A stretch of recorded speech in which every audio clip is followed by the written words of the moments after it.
നമുക്കൊരു home made paneer ഉണ്ടാക്കിയാലോ? അപ്പം നല്ല ഐശ്വര്യമായിട്ട് എൻ്റെ പാല് തിളച്ച് ചാടിയിട്ടുണ്ട്. പാല് തിളപ്പിച്ച് കഴിഞ്ഞ് ചെറുതായിട്ടൊന്ന് ആറാൻ വെക്കാം, ഒത്തിരി ആറണ്ട.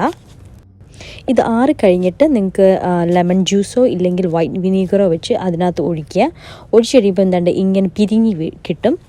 ഈ പിരിഞ്ഞത് നമുക്കൊരു ബാഗിനകത്താക്കി, ഇല്ല കോട്ടൺ തുണി ഉണ്ടെങ്കിൽ അതിനകത്താക്കിയിട്ട് അതിനകത്ത് ഒഴിച്ചിട്ട് നമുക്ക് അരിച്ചെടുക്കാം. ഇല്ലെങ്കിൽ വെള്ള തുണി ഉണ്ടെങ്കിലും മതി. അത് കഴിഞ്ഞ് നമുക്കൊരു 1 hour ഇതിങ്ങനെ കെട്ടി വെക്കുവാണെങ്കിൽ അതിലെ വെള്ളമെല്ലാം പോയി കിട്ടും. ഇപ്പോൾ ഒരു 1 hour കഴിഞ്ഞു.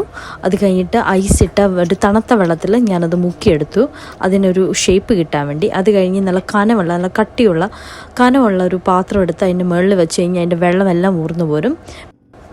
അങ്ങനെ നമ്മുടെ പനീർ റെഡിയായി. ഇത് ഞാനൊരു റൗണ്ട് പാത്രത്തിൽ വെച്ചൊരു ഷേപ്പ് കിട്ടാൻ വേണ്ടി ഇത് ഒരു ദിവസം ഫ്രിഡ്ജിൽ വെച്ചതാണ്. ഇത് നമുക്കൊന്ന് കട്ട് ചെയ്ത് നോക്കാം, നല്ല ഷേപ്പിലാണോ കിട്ടിയേക്കുന്നത്, കട്ടിയായോ എന്ന്. ഇത് കട്ട് ചെയ്തിട്ട് പൊടിഞ്ഞൊന്നും വലുതായിട്ട് വരുന്നില്ല, നല്ല കറക്റ്റ് പീസിൽ തന്നെയാണ് വന്നിരിക്കുന്നത്.